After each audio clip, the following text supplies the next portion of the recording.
The worst part of my day, worst part of every day of my life, is when I have to put on my socks. Putting on my socks is the worst part of every day. And it always will be. Even if I have a terrible day in the future where my grandmother is murdered by my other grandmother. If that ever happened to me, the worst part of that day will be when I put on my socks. Because, but if I had to put on my socks, that means I have to, here's what I have to do. I have to get my hands past my pointed toe. I don't even know how I do it. I'm sitting here, I don't know how I do that. It's because you have to, it's like folding a bowling ball in half. And as soon as I start, I can feel I'm pushing all the fat up into my vital organs. And I just feel all the systems failing. Beep, beep, beep. And I have to try, like I have to lay on my back like an 8-year-old and go like this. And I start passing out.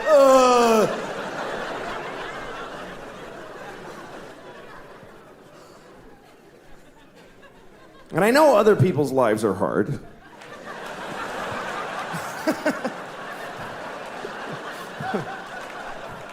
I know. I saw an interview on TV with Michael J. Fox. And he has Parkinson's. And he was describing brushing his teeth. He said it takes him 2 hours a day. And he said it's agony. And I saw this and I thought, okay, that's hard. That is hard. And so is putting on my socks. Sorry, Michael. Doesn't make it easier to know about your thing. Tell you what, I'll help you brush your teeth. You help me with the socks. And I can't believe in Illuminati and the I've seen the outtakes. They're hysterical. It's like watching old Cannonball Run footage. The Illuminati. Come on, man. That takes too much work to get the dollar bill just right to make it look like, if we're gonna rig 9/11, why would you have to use that language? Oh, rig. Why would we go all the way back to the dollar design and go? That's a lot of. We gotta get this. That's a lot of organization. Okay, that's a lot of patience. What good would it do us? Why the fuck? And why wouldn't they have done it a lot earlier? Because like, look, we got the dollar bill set. Let's do this immediately. Why is it? I knew it. Copious on the dollar bill. Now I got to pull out a buck. A black guy trying to read Latin is about as sad as Get your dollar bill out your fucking spit. Shit, I only got hundreds. Damn. And no surprise, I have no money, so I'm kidding. Yeah, okay, got nothing. All right, let me see. Here's a dollar. What the fuck is this towers shit on fire thing? Yeah, how do you do the towers on fire thing? It's some kind of... I don't know how to do it. It's like origami you got to do. You need a mad fold-in. It's the front. The mad fold-in. Oh, yeah, you do this. Is it the front? You got the front. Oh, right, because his hair is smoke. And then the frame around it. It's trees. Trees. The frame around his head is looks like a tower if you fold it right. No, it's not. I think his head is the smoke. Fuck, man. You forgot how to do it. You don't know how to do it. Google. Oh, there it is. There, look. Right there. Oh, yeah, you got to fold it in a triangle. Fuck on, man. Wow, look at that. It's a 20. First of all, it's a 20. Oh, it's a 20. Yeah, you idiot. Patrice, go knock one of them over the head and grab one. Oh, it's a 20. Dude, look at that shit. That's nothing. That's nothing to you. That's somebody figured out. Why would we do that? Why would we do that? What's to be gained? Because, like, the honorable... The fucking back of a 20 was designed like a million years ago. Exactly! Why do that, Patrice? Just to go na-na-na-na-na. Like the honorable Reverend Wright said. You think we designed the 20 and then to make that picture, and then, like, 100 years later, somebody designed the Twin Towers to match it. There it is. It's burning. And then, look at that. There it is. You just fucking take a look at that. 2 towers, one's taller than the other. And it's on fire. That is fucking... What kind of coincidence is that? Let me see. What the fuck? What kind of coincidence is that? Let me see. I can't see. No, I'm not going to hand it to you. I can't really see. I know you'll take it. Get out of here. That's nothing. I needed cab money. Anthony, that's nothing. No, it's a coincidence. It's The world is. I'm trying to think of how someone might have come up with it. Yeah, exactly. But you're right. That is quite the coincidence. Why?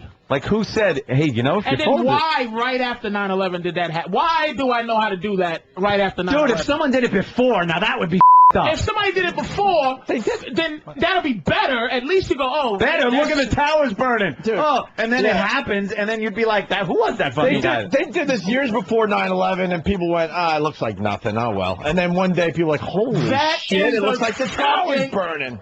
Listen, man. I'm gonna try to invent something. I'm just gonna take a pen. I'm gonna try to fold it up and show black people rioting. Louie, I am begging to half of you. Yeah. Please. I'm begging to you. All right. See, you got to give white people more credit than that. Okay, look, I want to show you the back of a 10 folded the same way. It's the towers again. No, if you fold any bill like this, the towers are going to be burning. Okay, then that even makes it more scary. I'm making a hairy out of my dollar. Right. Just give me a few minutes here. Hairy pussy. I'm going with 70s Earth Mama Muff. If you look at a 20, just look at a 20 for a second, the front of it, just unfolded. And look at Andrew Jackson and the collar of his jacket. Oh shit! It looks like a woman's black legs, and he's like diving into. And she's got little white panties.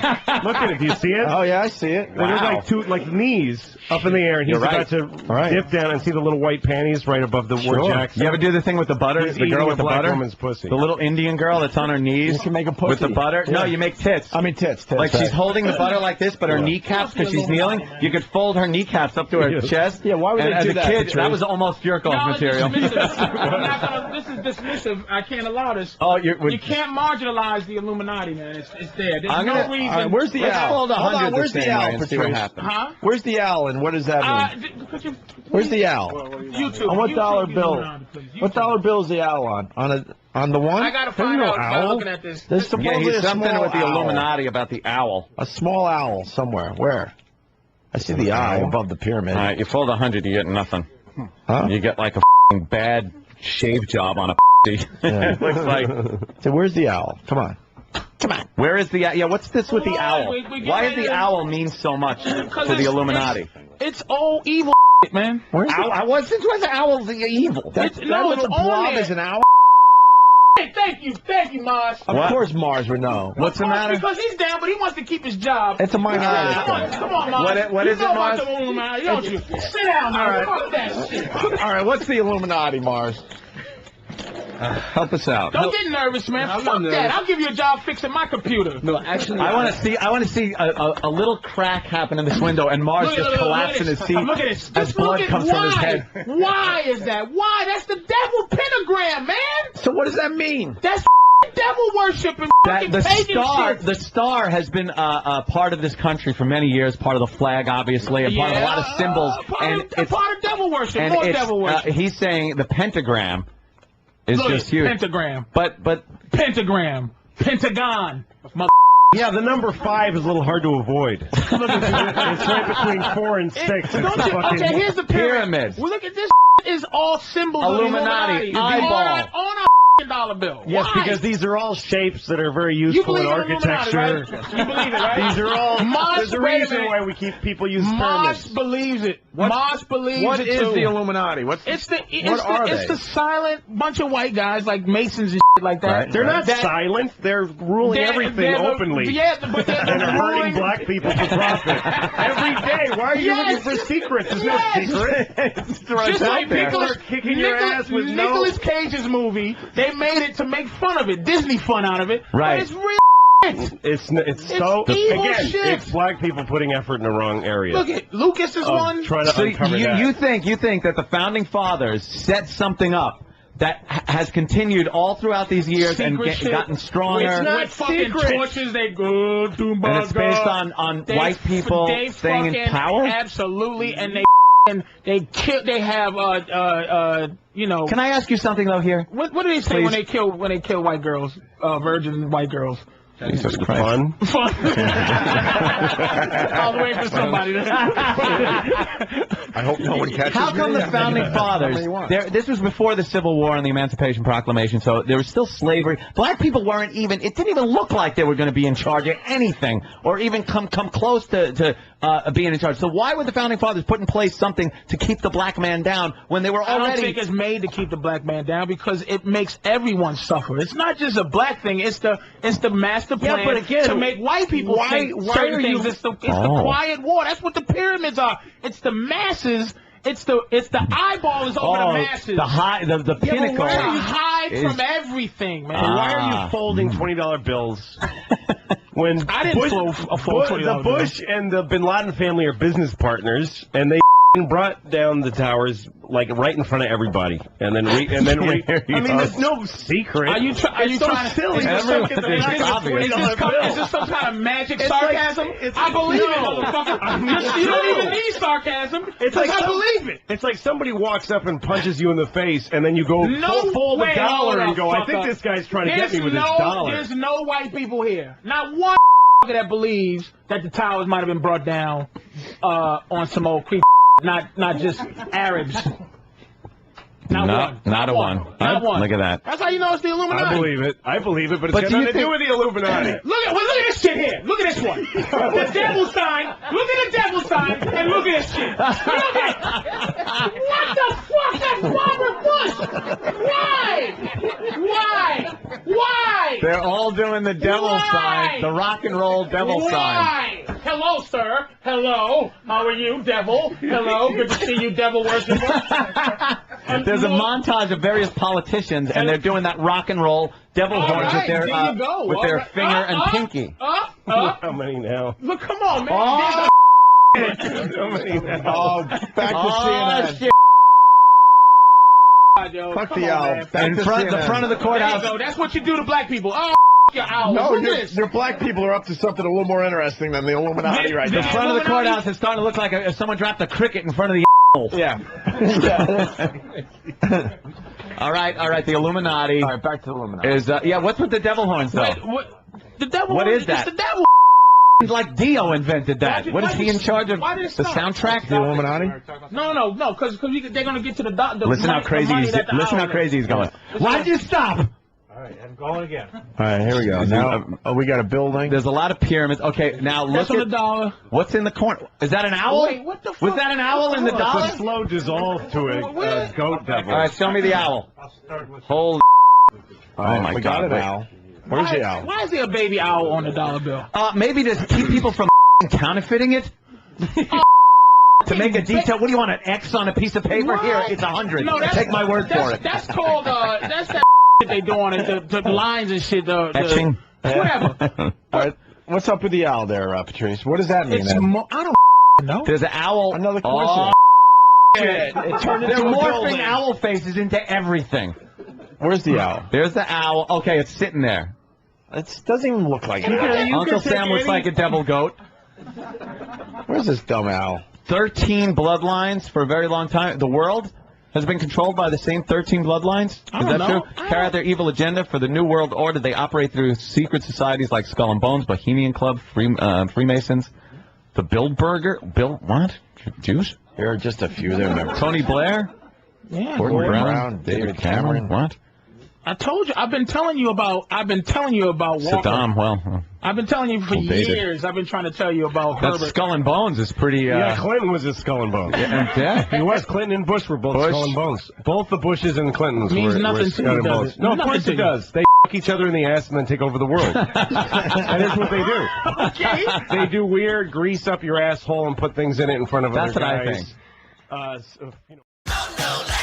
But again, the movie is set in a really rare era. It's meant. I think he's taking these 1920s social mores and applying them to modern rich people. I don't think that it felt or the movie was claiming in its aura to innovate that at all. Mm-hmm. You can't innovate that idea. That's not a new idea. It never could be.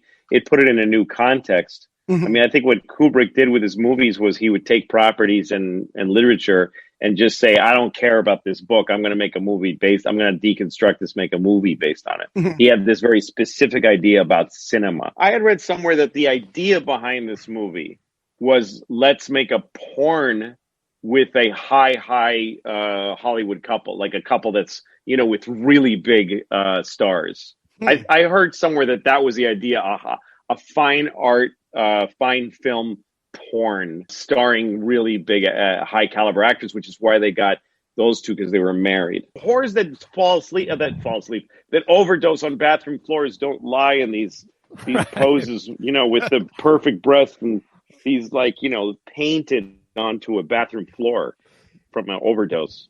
It's weird. The whole movie's weird. I mean, maybe Kubrick had access to prostitutes that were like real, what do they call it, GF, girlfriend experience, to the point where you're like, wow, this woman's really into it, but no. What do you recommend? His fucking card, he keeps giving people his card like he's a cop, like in Barry Lyndon, Mr. Lyndon, he has fired his shot. Do you want to fire your shot? Yes. It's just like that. And then so is this, I dreamt that I fucked a man. Well, no, but then she says she's upset. Mm-hmm. But then he challenges her and he says, you woke up laughing. It's not, she says that. And by the way, I've done that when I've told a girlfriend about a dream where it's something that I'm like, she may not like that I dreamt this. Mm-hmm. I don't know why I'm sharing it with her, but I'll pretend I was upset in the dream. I mean, when people tell dreams, they usually rewrite them. She wakes up laughing. That's true. In a cruel, and he points it out to her. He says, you weren't crying, you were laughing. And she's conflicted. Then they stand in FAO shorts and talk about how dangerous that was and how their marriage is so fragile. It's like, it's very bourgeois, it's very, look at these people with all this money and maids and stuff, and she had a dream and he walked the streets. It's not flaws. It's just he doesn't understand the world, but he tried. Right. And the wrongness of the tone of that scene creates a sense of it makes the movie what it is to me.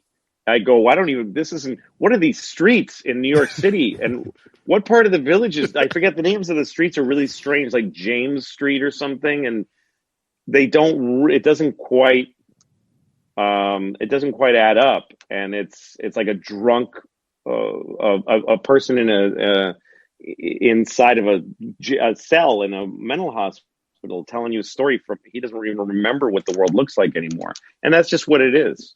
It's not good. I'm not saying it's a really good movie. I'm saying he didn't get it wrong. It's consistent. I think he had lost grip on his tools at that point. I will say that. I don't think he had, the thing about Kubrick was just that he was weird. He was a weird dude. However, I don't watch Eyes Wide Shut over and over again. I don't. A lot of his other films I do. Thoughts. Hopefully you do. Everybody has a competition in the brain. Good thoughts and bad thoughts. Hopefully they win. Good thoughts win. It's have both. I like the believe the good thing. That's the thing I believe. And then there's this thing. I don't believe it, but it is there. It's a business. And then this thing. It's my brain, they call of course. But maybe. I'll give you an example. Okay, like of course, children who have nut allergies need to be protected. Of course.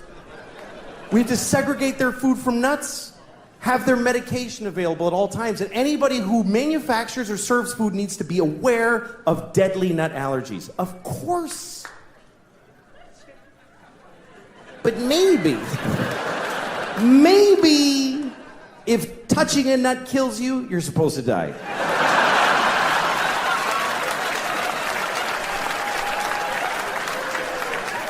Of course not. Of course not. Of course not. Jesus. I have a nephew who has that. I'd be devastated if something happened to him. But maybe,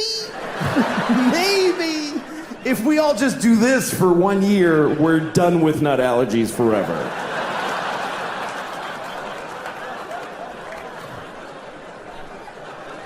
No, of course not. Of course, if you're fighting for your country and you get shot or hurt, it's a terrible tragedy. Of course. Of course. But maybe if you pick up a gun and go to another country and you get shot, it's not that weird.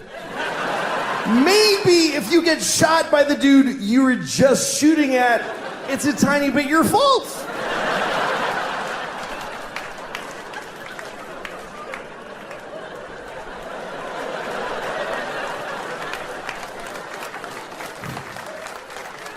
Of course, slavery is the worst thing that ever happened.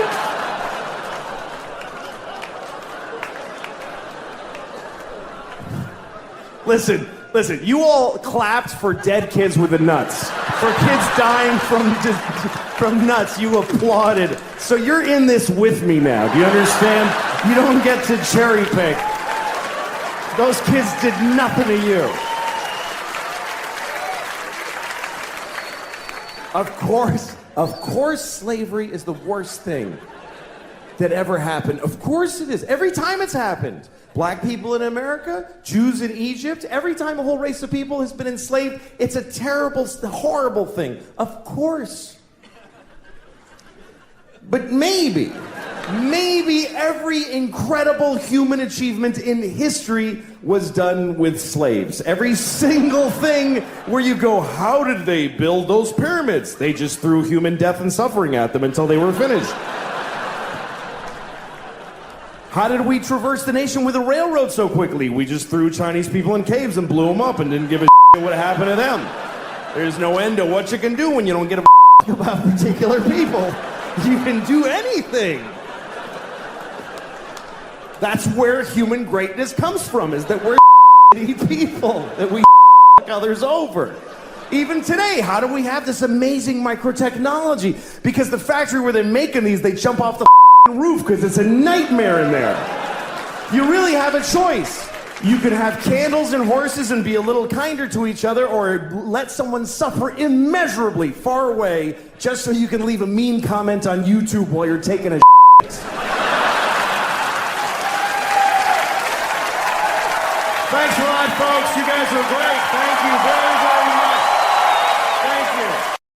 Thank you. No, the song, and the song I picked off of iTunes or whatever and threw it on for the sake of the, you know, for just to have something to hand in as a complete thing. And then John Landgraf, the guy who runs FX, when he saw it, he said, I think Louie fits into it. And also, I didn't know I was going to call it that. I just did that as a thing. And he said, I think Louie fits in. I like the opening. I like the song. He took it as the way the show's supposed to be. And then I needed to go get, then I needed to go get this song, Brother Louie, which was originally recorded by a band called Hot Chocolate. Mm-hmm. And then it was re-recorded by the Stories. And so we went after it, and our legal tiny department. And they said they would give us, there's the publishing and then there's the recording. The publishing is the actual, like the song lyrics and the arrangement. And that costs us, we pay $5,000 an episode for that, which for us, $300,000 show, that's a lot. That's a chunk of our budget. Wait, is that the publisher and the artist have to get the same thing? I think that was a way to prevent. Well, some people own both separately. The master recording is a different group of people because actually, we pay Hot Chocolate for the publishing, or whoever owns their publishing, because they wrote it. But the Stories version is the one that we wanted. Okay. Because of that guy, Louie, Ian Lloyd, that singer. The Hot Chocolate version is like 8 guys going, Louie. Yeah. It's not as fun. So we recorded our own version of it. Reggie Watts, who's a comic, he did the music for the first half of the season. And then we didn't have enough to finish it with, and we did it with other people. But he arranged and recorded the music for it that we did, which is almost identical to the Stories version. I think it's a little better. It's just a little nicer. And then we did a version where he sang it, where Reggie sang it, and it didn't work. And we tried to think of another way to create that sound, and we couldn't. I was in the studio with Reggie at like midnight, because all the music on this series, I do it with a group of musicians. It's all original music. Wow, Jesus. And but when we were doing the theme song, I was like, how are we going to do this? And then I thought, well, whatever happened to the Stories? Like, whatever happened to the lead singer? So I went on the internet, and I Googled Ian Lloyd. First of all, I Googled the Stories. I don't know who the he was at the time. And I found a YouTube video of him doing it on American Bandstand, and Louie. And so I Googled his name, and Ian Lloyd is just a guy living in New York City, and he has a band. It's his son's band, but he's like sings. Jesus Christ. And so he's got a little website that he obviously hadn't updated since like 1989 or something, and there's an email on it. So it's like midnight, and I write a Hail Mary email. Hi, I'm a TV producer, and I want to hire you to do a job. Write me if you're interested. And the next morning, I wake up to an email. This is my current email. Please, this is my phone number. And he gave me his phone number. So I call him up, and he's the greatest guy in the world. And he's just happy to still be singing. Yeah. And I kind of asked, sort of carefully, do you still have the pipes to do what you did on the song? He said, sure, I do. And I told him, look, here's the thing. Oh, because the song, when we went to try to get it, it was like $20,000 an episode they wanted for the recording. For the recording of it, They wouldn't back down, and we can't afford it. So I went to Ian and I said, can we just hire you as a singer for a day? That's all I can really afford to do. I have no money for this show. And he said, well, I need you to pay me enough that I don't want to kill myself. He'd say, basically, I'm happy to do this for you. I just need to have some self-respect, So I offered him some money, and he said, that's fine. And he showed up. It was one of my favorite experiences ever on the show, because he was such a good guy, and he remembered how we recorded it. He remembered there's a couple of tracks, and he harmonized with himself, and he helped us with it. And the only thing, I had him do it exactly the way he did it in the original, and his voice is a little older, but I like it that ours is a little different. And also I asked him to say, instead of Louie, you're going to cry, the second time he says, Louie, you're going to die. I just asked him to make that one change, which he did. Wow. And he nailed it. So we have a version that zero people believe is anything but the original Stories version. Without having to pay that money, which would be going to Ian Lloyd. Unfortunately, he probably himself. He fucked himself over. No, and I felt bad because when I did Carnegie Hall, I had this idea to have him sing live to introduce me. And I thought that would be so cool, and he'd go crazy singing Carnegie Hall. I'm sure he didn't see that coming in his future. Yeah. But the people at Carnegie Hall, if you do music, they charge you like you're the symphony orchestra, like you're the Philharmonic. So I couldn't afford it, but they printed the programs that says with special guest Ian Lloyd on my collector's item. But no, he's a great guy, and Goddamn, but there's been people on the internet that are like, this can't be the Stories version because it says you're going to die, and I have the Stories version. I've listened to both back to back. They don't notice the daughter change, but they notice that fucking shit. Yeah, that's could you have him sing live if you had a recording, or is it just if music's being played? If you had the music taped? Well, at that point, I wanted to have like a little combo band, and then they said that would cost a lot, and then they said, well, you could do it with playback, and then I said, well, I just don't want to do it. So you just called me out on a lie. I really just kind of backed out on hiring him. But I never told him I was going to hire him. For comparison, we got the original. Oh yeah, okay. Right at the hook, the Stories version.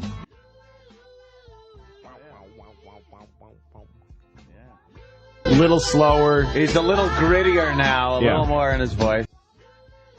All right, and then what made you think of this song for the show? Thank you, Luke. Danny, you got the other one? Buddy. What? Oh, you want me? No, yeah, you got the the original from the Open. From the Open. Louie, your version's way better. I think you really updated it. Let's see. Here we go. My bad. This opening is from the Hot Chocolate version. They open this way. The Stories version is more 70s stringy in the beginning. Yeah, there's more strings here. Yeah. It sounds almost like... sounds good. What's the guy who did Fred is Dead? Fred is Dead. That's what I said. Yes, like that. Who is that guy? Was this a popular song? Yeah, it was a hit. Oh, it was a big hit. Okay. Curtis Mayfield, I think. Curtis Mayfield. The music is a little Curtis Mayfield. Wow. That strings... Wow. Louie. I always thought that I thought that was the original lyric. No. Until right this moment. Doesn't exist in the original. That's fucking... Yeah. Your version's way better. I love him, this crooning singer saying, "You're gonna die. You're gonna cry." What a great anecdote. Yeah, usually those back scenes things are boring. That was a pretty good that one. was very... that guy over. Man, you totally... You him over with his help. You so fucked with his help. Yeah. He has horrible representation. He would start getting checks from ASCAP. Right. They'd be coming every time the show is on. Netflix, every DVD, boom, boom. Instead, he got a day rate. You had such a great experience with the guy, but you him No, over. I owe Ian Lloyd. He's a good man. I always get emails from him when he's in town and stuff. Put him in an episode. He's a good man. No, I'm going to. He also wants to act too, so I'll put him in something. How old is he? I have no idea. I don't know. Black or white? 50s, white guy. Oh, okay. Yeah. Scrawny white guy. Yeah. With a voice. Nobody has that voice. I mean, that's a testament to what he did. That in 30 years later, I couldn't find anybody that could replicate that sound. There's no white guy. That is amazing, yeah. No, what is that? Yeah. What kind of, it's not soprano or something. It's just heroin. Yeah. Oh, that's him right there? Yeah. Hey, he looks all right. Hey, listen, he's awesome. Why don't we take a break? Fishing captain. Louie, you going to make it to the end with us, or do you got to go Yeah, somewhere? I'll hang around. Okay, good. Louis C.K. You were just doing gigs last night. You're going to Tyler Perry's and Chuck Lorre's doing the thing. You're touring, doing that part of the job. Yeah. The night of, I'm a comic, so the night that you knew that they were going to shoot Bin Laden, you're doing comedy. I was pretty funny, too. Yeah. Yeah. But, is there some trick that you can share with us all of how you just sort of focus in on that? Is everything that immediate to you that you can compartmentalize that quickly? Or you just know that you have to show up and do the job? Yeah, look, because you're a performer, you know this is true, and you're friends with a lot of comics. You like comedy? I love comedy, and who are your guys? Well, Pryor was an early one. Yeah. Dick Gregory when he was really, on the edge. But I love all. Seinfeld's a whole nother different type. Yeah, Louis, I know is a buddy of yours. Yeah. I love Louie. Yeah. I think Louis is terrific. Oh boy, he just made his life. No, he just made his life. Mean, he's wonderful in such a self-deprecating but edgy kind of way. I mean, and basically good-hearted even when he's saying stuff that's pretty wrong. Yeah, but you can there's a goodness about him that comes through. But look, I think that Louis C.K.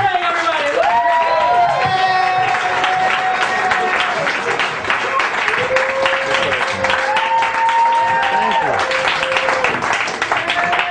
Thank you very much. Thank you. Hi, everybody. It's nice to be here. Nice to see you all. It is. It's nice. It's funny to see you all here because I f***ed all your mothers. So that's weird. Isn't that a weird coincidence? I f***ed all your mothers. And here you are. You're not mad, are you? Did you all get together because you're mad? They liked it, so don't worry. You shouldn't be mad. You should want your mother to enjoy herself.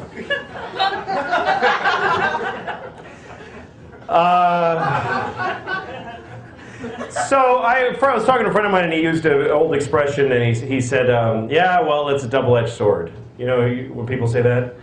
I don't think people should say that anymore. Because I don't really relate to it that much, because I don't have a lot of swords. And everything is a double-edged sword, too. Like, nothing isn't a double-edged sword. It's like, oh, I'm going to Vegas. Yeah, well, that's a double-edged sword. Because you could win or you could lose. Hey, the football game was on. That's a double-edged sword. Because football is fun, but then something else is too when you're not watching that. Even single-edged swords are a double-edged sword. You cut something with it, but the other end is kind of flat, doesn't really cut well. So it's kind of a double-edged sword.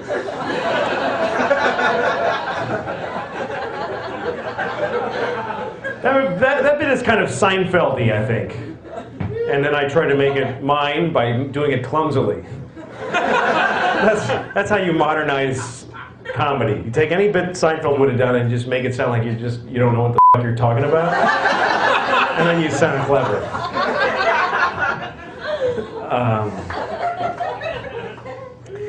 You ever feel like you're gonna fart and then instead you shit on your father's face? And everybody on the bus is like, hey, that's not appropriate. And you're like, I thought it was gonna be a fart. And they go, oh, all right then.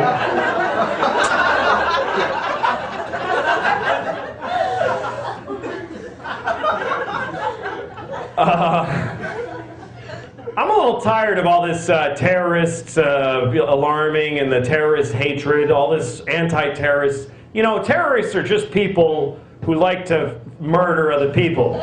And what the fuck is the big problem? Seriously, I think that they become victimized in this country because those are their religious beliefs and they have a right to them to murder people. Because here's the thing, what do they do that's so bad? They kill people. Who the fuck, well, so what? What's so great about people that they shouldn't be allowed to murder them? Like, I was really thinking about that. Like, so people die. Yeah? I don't know them, so I honestly don't care. And if somebody, well, what if somebody you knew died? Well, that would be sad, but then there's the other side to it, which is I'd get to act sad and people would be worried about me and really concerned about me. You know, like when you were in school, did you ever have when you were in school, when you were a kid, like fantasies about your parents dying so that you'd be really special in school? Like if your parents got killed, you'd go to school and they'd make an announcement, Joey's parents died today, so everybody, and all the cute girls would come up and go, are you okay? And stuff like that, which would never happen. They'd just walk up and you go, I'm still not gonna f*** you, you faggot. That's what would have happened. And that would have I would have jerked off to that and had a better time than if I them. Seriously. To me, jerking off later to a cute girl saying that to me after my parents died, like the brutalness of that would have gotten me off better than that stupid Fuck her. I don't need her. I have no idea. I have no idea where this is going. But here's the thing, people dying, look, people talk about like, don't eat dolphins when they're in the tuna. Pick out the dolphins, right? You gotta pick it out, like raisins.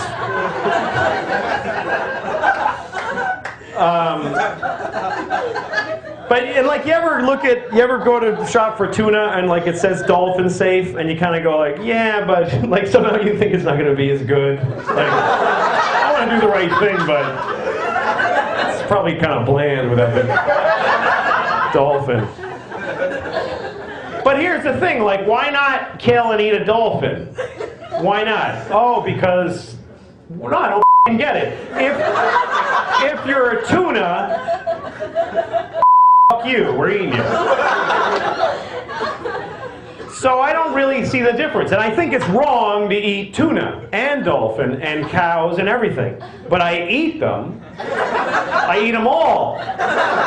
Because I don't care that it's wrong. I totally think it's terrible, but that's not important to me, that it's terrible. So what if it's wrong? It tastes good. And I like the way it feels when I eat it, so it. But I'm not going to pretend I'm doing something that's okay just because it doesn't think or something. So when I think about that, I think, yeah, so people die. What's the big deal? They're dead, and some of them might have been assholes. You don't know.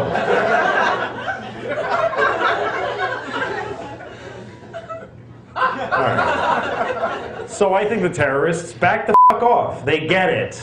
They get we don't like them. I think that's what they would say. If they could make a statement, okay, we get it, yes, blah, blah, you hate us, fine. Jesus Christ, you guys. With the terrorism this. Okay, move on already. You actually seem sort of offended that I'm doing an accent. That's what's funny to me about this. Is that everything I've said so far, you happily laughed at. Be like, that sounds stereotypical. I'm not sure it's cool to laugh at that. That sounds like a stereotypical guy. Anyway, it was a Mexican accent, so. And I was talking about a Mexican terrorist, so fuck you. Because you didn't even know what you were being offended about.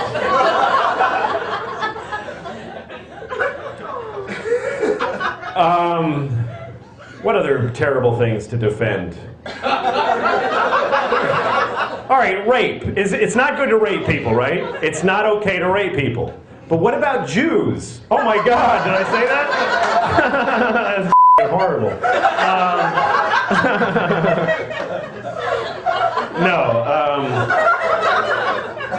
Here's my question. It's not okay to rape people, and I totally think that you shouldn't rape people, and I don't rape anybody. Anybody. But when does a person become a person? Like, if you rape a fetus at 3 weeks, it's not really rape, because it ain't a human yet. So it. It right in the hole. Who gives a shit? I don't even think people would mind if you walked up and raped their fetuses. Sorry, it's not a kid yet. Don't worry about it. Enjoy, please. Don't rape me. But if you have some way to rape my embryo, have at it. No, I don't think that there's any good reason. You could have a reason to rape somebody. Like, say there's somebody you want to fuck them and they won't let you. Then what else are you supposed to do? What other recourse do you have? What are you gonna not fuck them? That's absurd.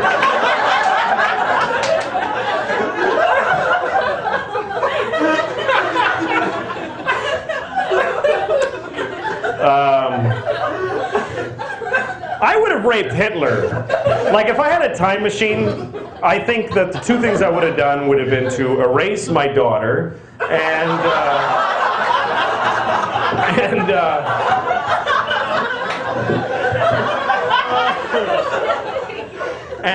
raped Hitler. Because I don't think it would have been enough to kill Hitler. I think if I raped him, he would have had no balls to do all the shit he did. He would have been just kind of depressed all the time and sitting on the floor of his shower crying with holding his knees and stuff like that. And a guy who does that can't have the focus to take over the world. So I think I would have done some. And also, I wanted to fuck Hitler, seriously. I think he was hot. I seriously was attracted to him. I used to fantasize about his brush mustache sort of tickling my balls. I don't know how that would work logistically. He's there, but then he'd have to... I guess if we were 69ing, then his mustache would tickle my balls, but then that wouldn't really be rape. 69, you can't rape people into a 69.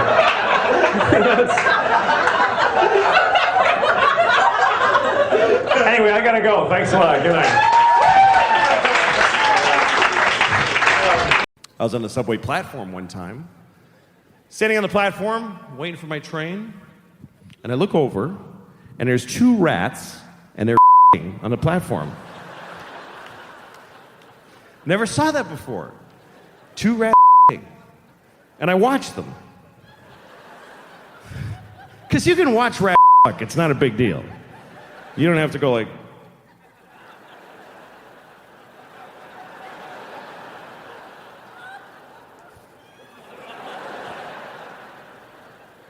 You can just totally watch them like this.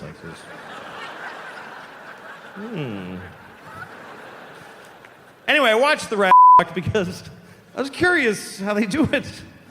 There's nothing surprising about how they do it, by the way. It's not like she's on top going,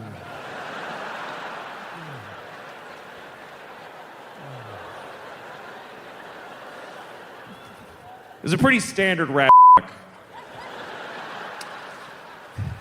He's on top, smushing her into the pavement, and she's like...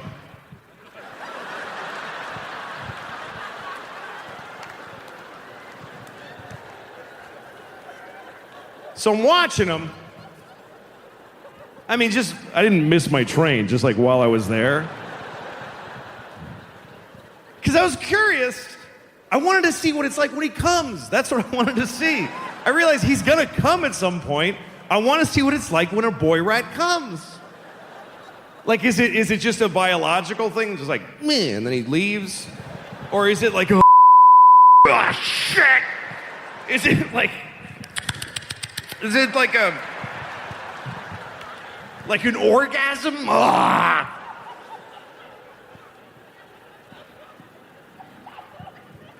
I told that story to a friend of mine, and she said, well, what about the girl rat? Why don't you wonder how she comes?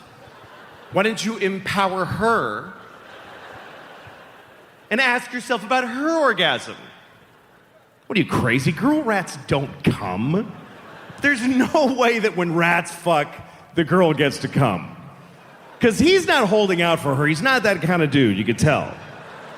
He doesn't give a shit. He's gonna come and leave. He doesn't even know her fucking name. He's not sitting there like trying to wait for her and trying to think of things to keep from coming, like giant garbage bags with no food in them or whatever. And even if he did, she's on a subway platform in front of people. She's not gonna be able to get to that special place inside, that quiet place within herself that girl rats need to find so they can have their orgasm. Because I know what girl rats need. I know how to make a girl rat come. I do. You just pick them up and you hold them upside down and you just...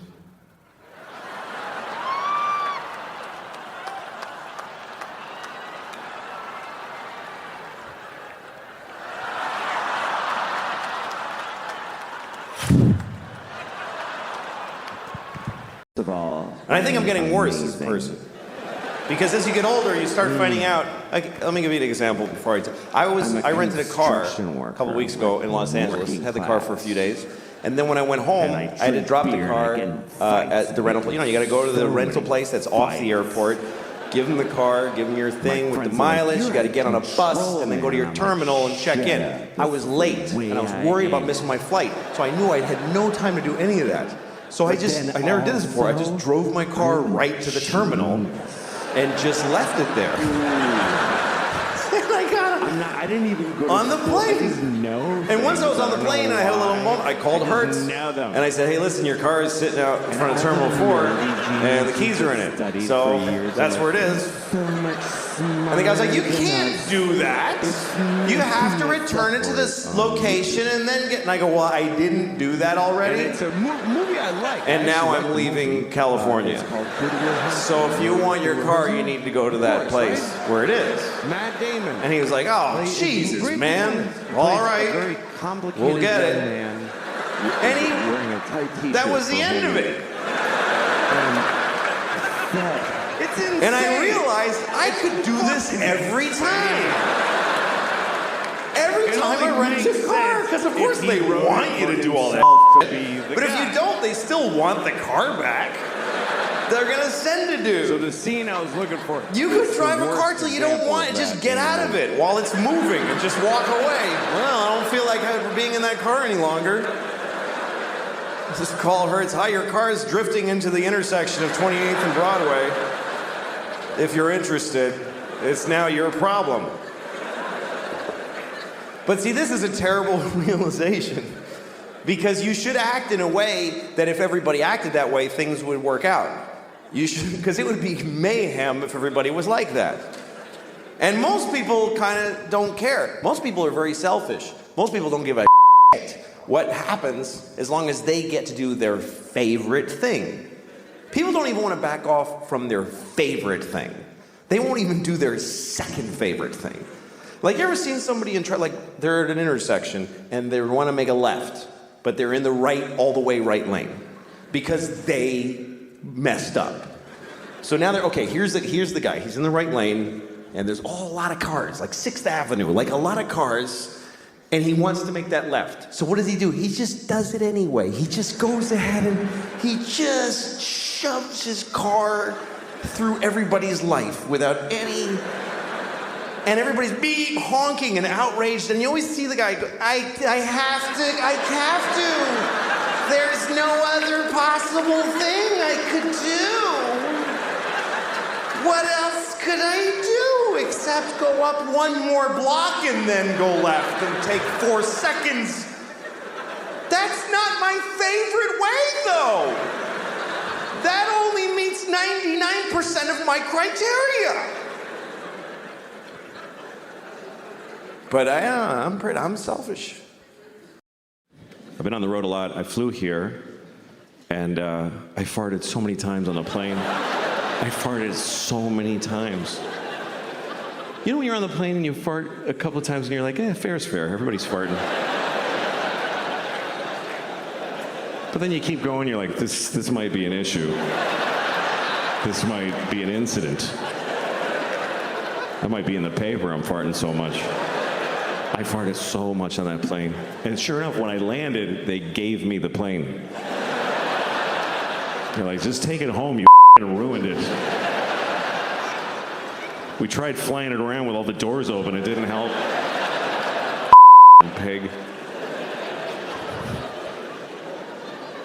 I got stopped at security because something was in my bag. You know when your bag goes through the X-ray machine, and it's very high tech now. They keep upping the technology on the X-ray machine for the carry-ons. Who's still trying?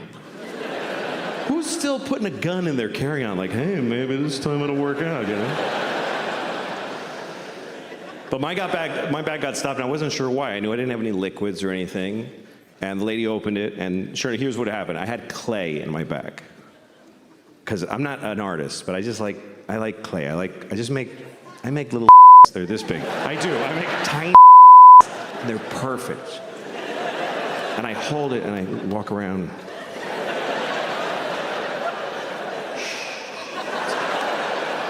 It's okay.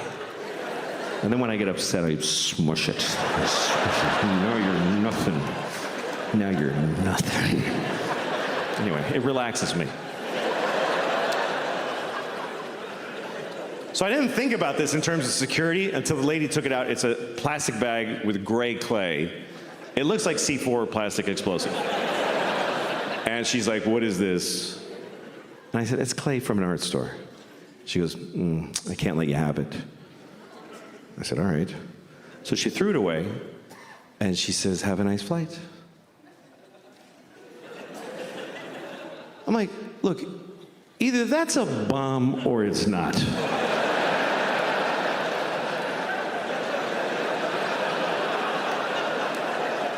Like, either give me my clay back, or ask me many questions, please.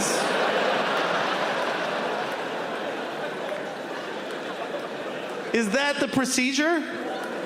Hey, this guy has a bomb in his bag. Oh, yeah, you can't have that on the plane, I'm sorry. Yeah. You can explode it here, but you can't take it on the plane, I'm sorry. Nah, I know it's stupid, it's just because of that one guy ruined it for everybody.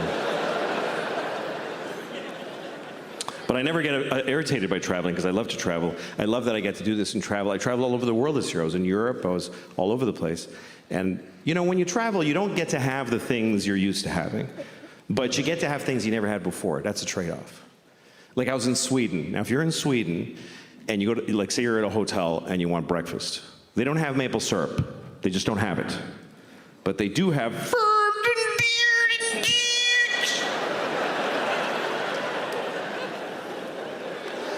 do you have maple syrup? No, but we have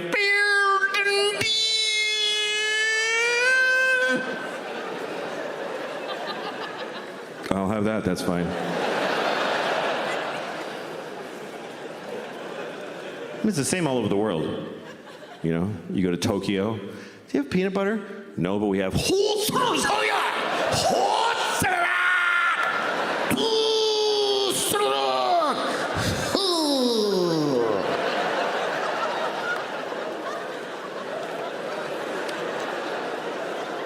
that spicy?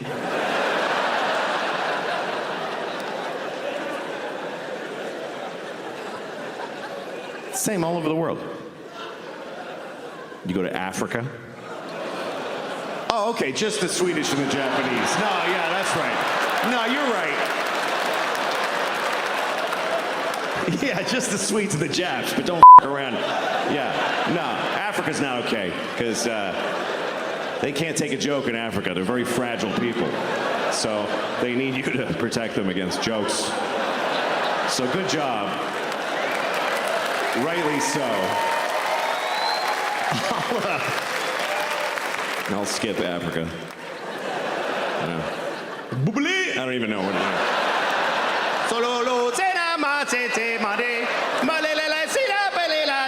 All right, whatever.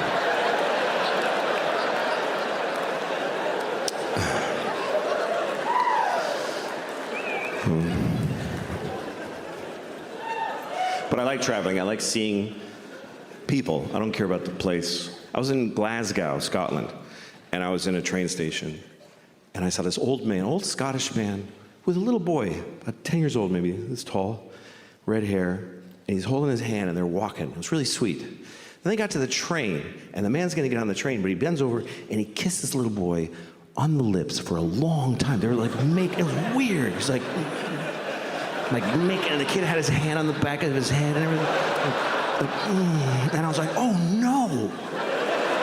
Oh no. He's making out with that little boy.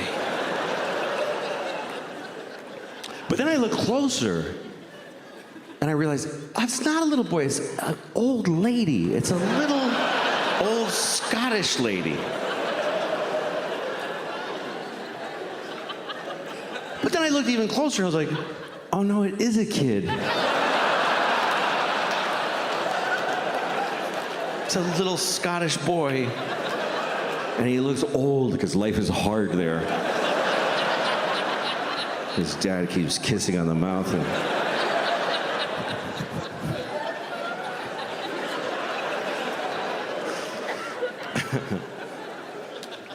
I went to the zoo. I was in Ohio. I went to the zoo.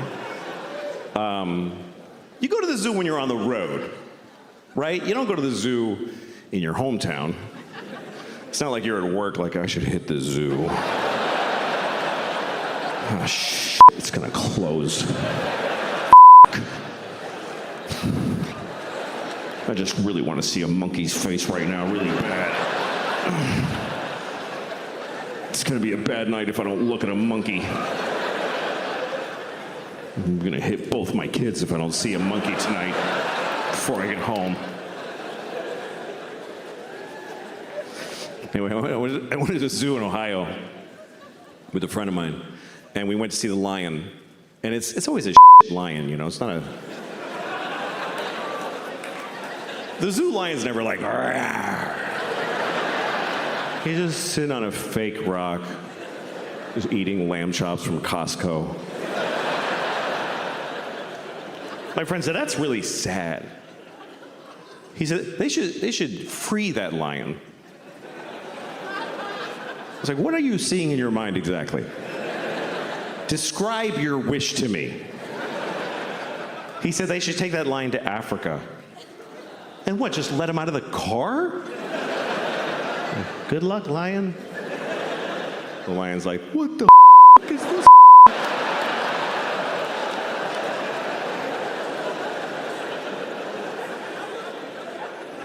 Then the African lions walk up to him. Hey, man, how you doing? Where are you from? Columbus, Ohio. All right. Well, why don't you lift that tail, because my is going right in your ass.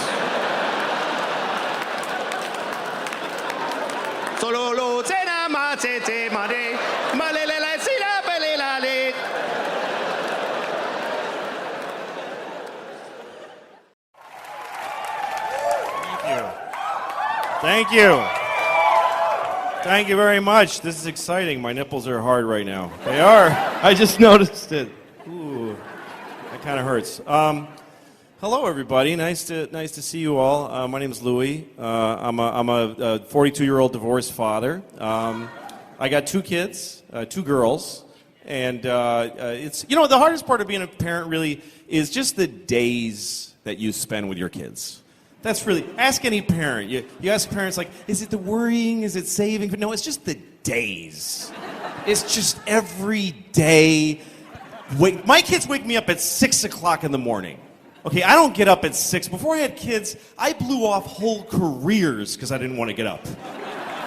Like, I just won't be that then. And then you take them to school, and then you pick them up, take them home, then it's like, how early can I put them to bed that isn't child abuse? Like 4 p.m.? Putting your kids to bed is murder because they don't want to do it. They're just laying awake just like Clockwork Orange, just so excited. And I just want them to stop. I want to stop their ceaseless joy for life. So I can go watch Cash Cab and jack off and pass out. That's all I want. I love my kids, but I want them to stop at bedtime. So I just want them to go to sleep so I can eat all the ice cream in the house that would break their hearts if they knew how much ice cream. There's so much ice cream in the house, and I never give it to them. It's mine. I wait till they're sleeping, and I eat it in their room in the dark over their beds. And also, I'm a divorced dad, so when I'm with my kids, it's just me and 2 little girls. And that's a challenge. There's certain things, like we were in the airport the other day, I was taking my kids somewhere in New York, and they had to go to the bathroom. Now, when kids have to go to the bathroom, you don't get much warning. They don't go, hey, Dad, I kind of have to go. Should we start looking for a place? They just go, I'm going to poop in my pants in T-minus 5, 4, 3, and it's over. So you got to find a place. Now, take yourself through that logically. I'm a man. I've got 2 little girls. I'm not allowed in the ladies' room. I mean, not me personally. I didn't get banned. I can't go in the ladies' room because I got a big old penis. So I just can't go in. I'm not bragging that it's not big like porny, thrusty penis. It's just big like an old man's nose. Just kind of like, just kind of droop, like a lava lamp, just bloop. It's big in an upsetting way. You don't ever look at my penis. It's awful. Also, I'm not allowed in the ladies' room because I love looking at people's vaginas anytime that I have that opportunity. It's amazing that we still need separate rooms to pee in. As human beings, men are so disgusting that we can't be trusted to pee in the same room. So I have to take my girls to the men's room, which is awesome. Look, girls, 9 penises. 9 farting men shaking the pee off their big old penises. So I got to push them past that, and then we go in the stall. So I'm in a bathroom, airport stall with 2 little girls, all our luggage. There's a guy right here. Right here. There's a guy here. This dude, I can see his foot. He's trying to get leverage to harder. Like he's struggling. We can hear him. We're sharing this moment with him. He's like, oh, he's struggling. Like he's giving birth in the 1800s with no midwife, just in a barn. Just an old country whore dropping another baby in the hay.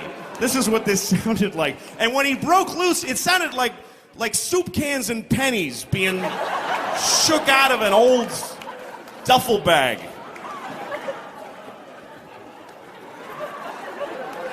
And he's this close to my beautiful daughter's little tiny face, who, by the way, is shitting her brains out. This kid is no princess. She is cracking pipes.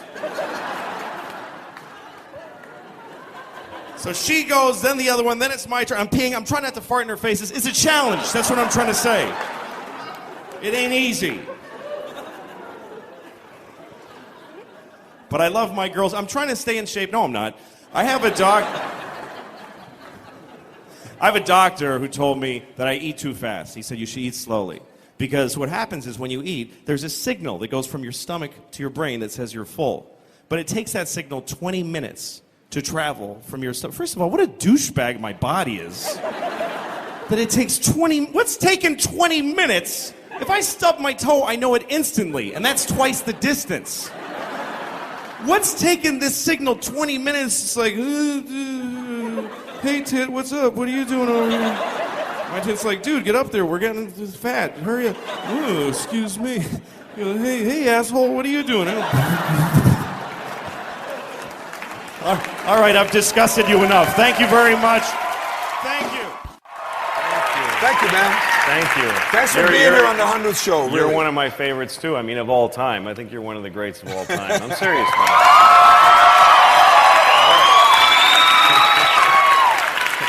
And we've been been friends a long time, but we've never formally hung out. No. Because you live in New York. That's right. And I live here. That's so right. I'm going to New York this weekend. Oh, good. But when you're out here, do you like being out here? No, I hate it. I hate it. It's just a different... I think the thing about New York, people think that people are rude there.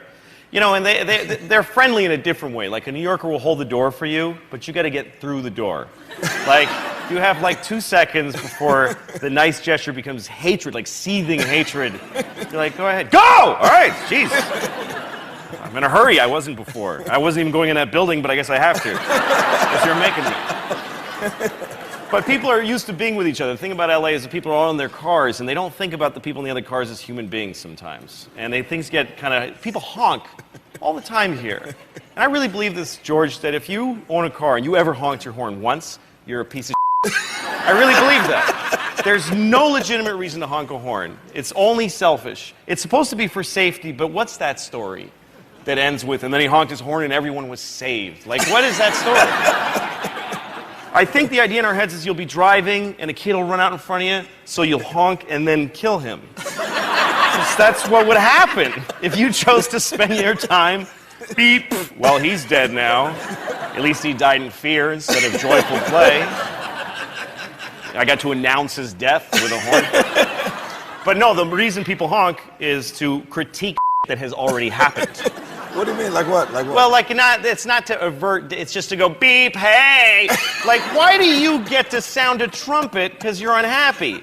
Why does everybody beep, you It's no different than being in a store and someone gets in front of you and you just go, ugh! Ugh! It's stupid. The other reason people honk is because they just don't want to wait. You're sitting in your car, you're sitting behind another car, the light turns green, and because he doesn't have your central nervous system, you go, bah! And I don't mean to accuse because I honk at everybody. And there's no... I do. I honk at people on the sidewalk for being ugly. I'm the worst. Beep, stay home, it's gross. So I'm worse than anybody else. But tell everybody the story about how you almost got killed driving, but not in an accident. Just tell. No, I almost got murdered by a young fellow. I was driving. I was living here at the time, and I was driving really fast. I was speeding because I was in a hurry. So I was making other people almost die because my bad judgment. So I'm driving, and then I realize there's a car next to me who's driving fast. It's a kid, like 19 years old, in a green Honda that he made at his house. You know those cars? I do. He's got spiky hair. And he keeps, so I'm like, good, I don't care. Let's both get to my show on time. I'm fine. He thinks we're racing. I'm not racing. But so we get to the next red light, and he's looking at me, and he's going, woo, like this. And I go, what happened to your hand? Like, I don't understand I don't know what that means. If other people don't know the thing, it doesn't scare them. He's like, whoa, and I'm like, I don't know it. So he goes, I said to him, listen, I'm not trying to go fast relative to you. I just have my own independent reason for my speed. And he got angry at all the words and everything, and he pulled out a gun, and he pointed it at me. So I go through the red light.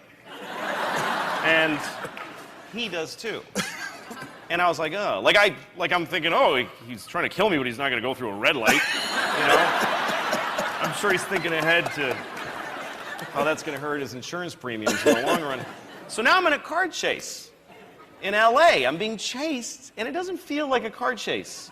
It's a beautiful day. I'm listening to Simon and Garfunkel on my radio. Being chased through, I am just a poor boy, though my story's seldom told. I've squandered.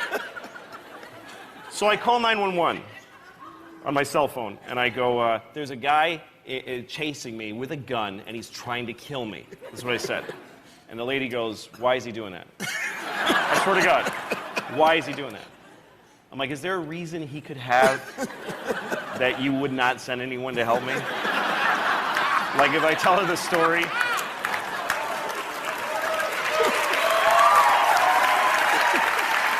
Like, I'm going to tell her the story, and she's going to go, it sounds like you made a mess for yourself. We're not going to get involved.